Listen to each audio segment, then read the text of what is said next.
How you doing? In this tutorial, I'm going to run through a few different ways to do a kettlebell deadlift with a single kettlebell. Now, once you get the function of these things where you stay safe and understand the movement, you cross over to all deadlifts. There's no need for me to go through every deadlift. The principles are the same about keeping your back safe, using your hips and so forth. So let's get to it. So a single kettlebell suitcase deadlift. So suitcase pertains to how you would carry a suitcase, which is by your side, like so. So you'll set up, get the kettlebell in line with your legs, in line with your heel, like so. Now remembering, a deadlift is a hip hinge movement. It's not a squatting movement, hip hinge, which means we're hinging at the hips. So I'm standing sideways, you can see my back. We don't want to go like this. We want to have a big proud chest. A good cue for some people is I'll put their fingers in their hips and they'll go back, and this is the movement we want to get with our hips. So it's all of my hips, I'm not going down, my knees aren't tracking forward over my toes, my shins stay fairly vertical, and we're going from here, and this is our hinging movement, like so, from here and up. So from there, once we've got that first set up, the kettlebell's in line, we're down, we brace, we squeeze through our lower back, brace, everything's strong, feet straight ahead, heavy on our heels, we don't want to be forward on our toes, nice and strong. Now when you have one kettlebell, it's going to want to pull you to one side. This is the idea of a suitcase deadlift. You have to counter that by keeping straight. So mechanically it's going to challenge you in different ways, which is a good thing.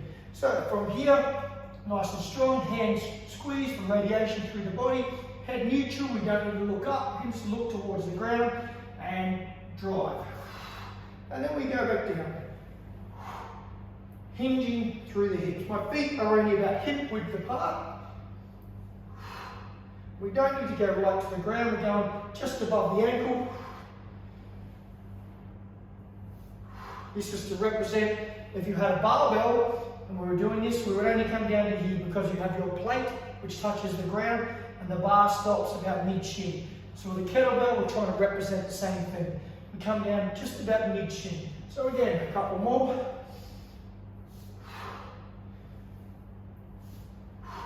So that's your suitcase deadlift. Sumo deadlift. In the sumo deadlift, what you're going to work more of your adductors on the insides of your legs.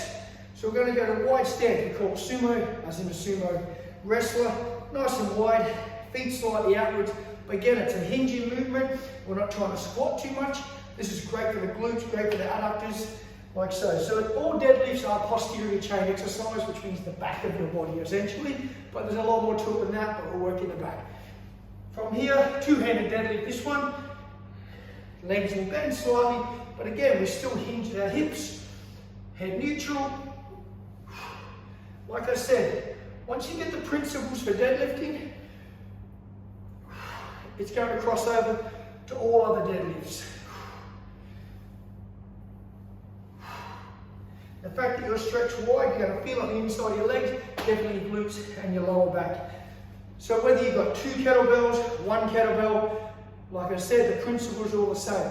Hinge at the hips, squeeze your lower back. We don't need to be arched like this. There's a bit of a myth. As long as your back is straight, like comfortable and braced, you don't need to arch your lower back in here. Just keep your belly button in, chest out, like so. No need to this sort of action. Just comfortable. Brace that lower back. Practice this very light at the start. Get comfortable with your movements. Remember your cues. Weight on your heels. Hips back first. Head neutral. Nice and strong. With your breathing, if you're a bit unsure of that, we don't want to breathe out through the movement, we breathe through the end. So when we lift it up, we breathe in and hold. Like so. We don't want to go and breathe out as we come up. You can collapse through the movement. So brace nice, strong, full lung full of air when you lift, and then work through like that, and you get your breathing pattern natural. Okay? Practice this, get it right, get it safe, and take care of yourself. Cheers.